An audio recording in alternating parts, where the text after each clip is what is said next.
विद्यार्थी मित्रों नमो नमः। बाल जूनियर क्लासेज में आपका स्वागत है। विद्यार्थी मित्रों, आज हम दूसरा टॉपिक लिए हैं भिन्न की अवधारणा। क्या टॉपिक लिए हैं? भिन्न की अवधारणा। ठीक है, भिन्न की अवधारणा, भिन्न कैसे बनता है, हमको भिन्न की जरूरत क्यों पड़ी। ठीक है मित्रों, उसके बारे में हम बताते हैं, आपको अच्छे समझ आ जाएगा, उम्मीद है। ठीक है, हम बताते हैं भिन्न। भिन्न क्या है? कोई संपूर्ण चीज हो। ठीक है मित्रों, जैसे एक कॉपी है। ठीक है, ये हमारी एक कॉपी है। ठीक है, इसको भिन्न, भिन्न मतलब कुछ अलग। ठीक है, कुछ अलग है। जैसे एक ये गोला है। ठीक है, क्या है? गोला है। क्या इसको भिन्न बोलेंगे? भिन्न बोल सकते हैं? नहीं। क्यों? क्योंकि ये संपूर्ण है। क्योंकि ये संपूर्ण है। ठीक है, संपूर्ण है, इसलिए हम इसको भिन्न नहीं बोल सकते हैं। तो आगे क्या दिखाई दे रहा है? एक ग्राफ दिखाई दे रहा है। ठीक है, इसको हमको दिखाई दे रहा है, चार लाइन पड़ी हुई, इसका हमको चार भाग है। चार भाग में एक भाग जो है, एक भाग पर लाइन मार्क है। क्या है? एक भाग पर लाइन मार्क है। ठीक है मित्रों, और तीन भाग पर लाइन मार्क नहीं है। ठीक है मित्रों, इस प्रकार से हम समझते हैं जो एक भाग है, ये पूरा पेज कितना है? एक है। ठीक है, पूरा पेज क्या है? एक है। एक में चार भाग बनाए हैं, और चार भाग में एक भाग हमारा ड्राइंग है। एक भाग हम लाइन मार्क किए हैं। ठीक है, और तीन भाग को लाइन मार्क नहीं किए। ठीक है, अब इसके बारे में हम समझते हैं कैसे हम भिन्न के रूप में निरूपित करते हैं।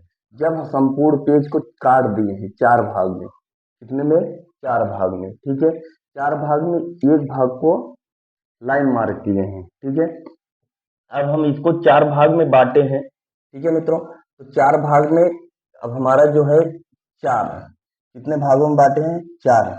ठीक है, अब चार भागों में बांटे हैं, तो एक भाग में लाइन मार्क किए हैं। ठीक है, एक भाग को अंश बोलते हैं। पहले भाग जो हमारा भाग है उसको अंश बोलते हैं। पहले तो क्या है? एक पेज है। ठीक है, जैसे एक हमारा एक चक्र है। ठीक है, अब इसको हम भिन्न के रूप में नहीं लिख सकते, इसको बराबर कितना लिख सकते हैं? एक ही। ठीक है मित्रों, अब इसको एक ही करें। अगर इसको चार टुकड़ा कर देते, ठीक है, चार टुकड़ा कर देते तो हमको टुकड़ा कितना समझ में आता?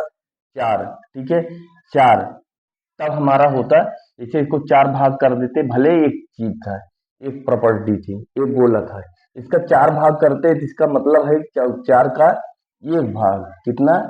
चार का एक भाग। ठीक है, अब इस चार भाग एक बराबर समान भागों में बटा हुआ है, इसीलिए इसको एक बटे चार भाग बोलते हैं।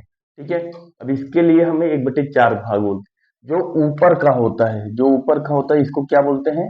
अंश। अंश में छोटा, अंश में छोटा तिनका। ठीक है, और चार, ये चार क्या है? भाग में हमारा बटा हुआ है। चार क्या है? हमको चार भागों में बटा है।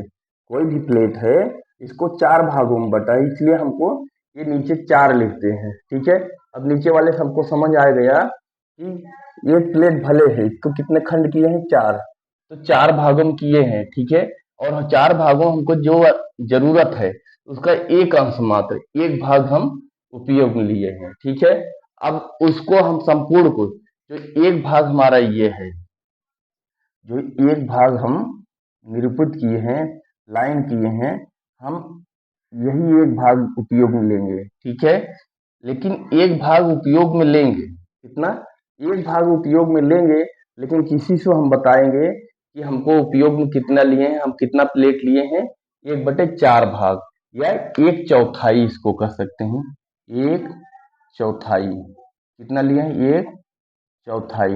ठीक है मित्रों, और उम्मीद है कि आपको समझ में आ गया होगा। हम कितना लिए हैं? जैसे हम एक प्लेट को चार भागों में बांट दिए हैं, अब चार भागों में एक भाग हम ले लिए हैं। ठीक है, तो चार लोगों में देना है, अब हमको एक कितना मिलेगा? एक चौथाई। तो हम कितना लिखेंगे? एक बटे चार लिखेंगे या एक चौथाई लिखेंगे। ठीक है मित्रों, उम्मीद है कि हमको आपको अच्छे से समझ में आ गया होगा। ठीक है, उसी प्रकार से जैसे एक गोला लेते हैं, उसका दो खंड कर देते हैं। ठीक है, दो खंड कर देंगे, यानी कि आधा आधा कर देंगे, तो आधा एक दूसरा कोई ले लेगा, तो कितना होगा? एक बटे दो भाग, मतलब दो भाग हुआ था, उसमें हम एक भाग ले लिए। ठीक है, इसी प्रकार हम चौरस पट्टी को देखते हैं। चौरस पट्टी को दो भाग होता है, दो भाग में एक भाग ले लिए, तो एक भाग, एक बटे दो भाग। ये भाग अंश है और ये भाग हर, ठीक है। अंश प्रदर्शित करता है हम दे, दे वस्तु, ठीक है, दे वस्तु, और दे वस्तु और संपूर्ण वस्तु, संपूर्ण वस्तु, समझ में आया। दे वस्तु मतलब कितना दिया गया है या कितना पाया।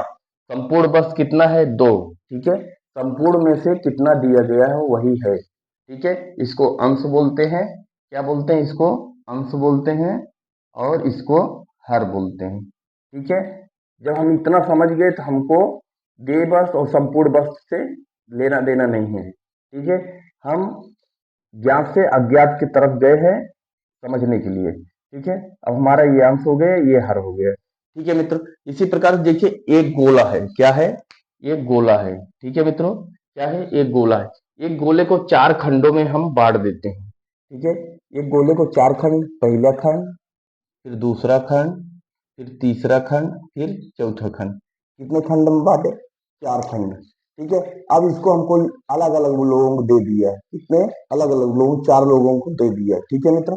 अब इसको हम कैसे, एक भाग ये है, एक भाग ये है, दूसरा, तीसरा और चौथा भाग, इसको अलग अलग लोगों को दिया, तब हम कैसे लिखेंगे, ठीक है। अब लिखेंगे 1/4, ठीक है। 1/4 एक व्यक्ति को दिया, 1/4 दूसरे व्यक्ति को, 1/4 तीसरे की, 1/4 चौथे व्यक्ति को दिया, ठीक है। अब लेकिन 1/4 भाग दिया, ठीक है। हमारे प्रॉपर्टी कितना था, हमारा गोला कितना था, चार। चार में से एक भाग इनको दिया, चार में से एक भाग इनको दिया, चार में से एक भाग इनको, चार में से एक भाग ही दिया, ठीक है। अब इसको जोड़ते हैं, क्या आएगा, ठीक है। ये अब देखते हैं, हम सबको जोड़ते हैं, चार भाग आएगा, देखते हैं। एक धन एक धन एक धन एक, एक एक दो धन तीन धन चार, हमारा चार में चार आया, ठीक है मित्रों। अब हम कैसे पता करें, हमारे चार भाग में चार भाग था। अब संपूर्ण भाग को जानने के लिए कैसे जानेंगे, संपूर्ण भाग को चार से चार भाग देंगे, चार इक्कनम चार, संपूर्ण भाग कितना था हमारा एक। इस प्रकार हमको पता हो गया कि 1/4 भाग का मतलब है कि चार भाग में से एक भाग दिया गया है, ठीक है। एक बंदे को चार भाग में से एक बंदे को दिया गया, चार भाग में से एक बंदे को दिया गया, और चौथे भाग में से एक बंदे को दिया गया। लेकिन चार भाग क्या है, चार भाग एक, कोई संपूर्ण वस्तु है उसको हमको एक समान का निर्धारित करता है, एक वस्तु का निर्धारित करता है, ठीक है। एक वस्तु एक समान का निर्धारित करता है, ठीक है मित्रों। इस प्रकार हम समझ गए भिन्न की अवधारणा क्या है, भिन्न को कैसे हम समझते हैं, ठीक है मित्रों। अब एक अगला प्रोसेस देख लेते हैं हम। देखिए एक गोला है, एक गोले को हम 8 भागों में बांटे हैं, 1 2 3 4 5 6 7 और ये 8, ठीक है। अब इसको कैसे निर्धारित करें, एक ही गोला है, एक गोले को 8 भागों में मैंने बांटा है, ठीक है। अब इसको कैसे लिखेंगे, कैसे निरूपित करें, एक भाग है, ठीक है, एक अंश हो गया, ठीक है। एक अंश मतलब छोटा सा भाग दिया हूं, और कितना गोला है, 8, ठीक है। अब इसको लिखेंगे 1/8, ठीक है मित्रों।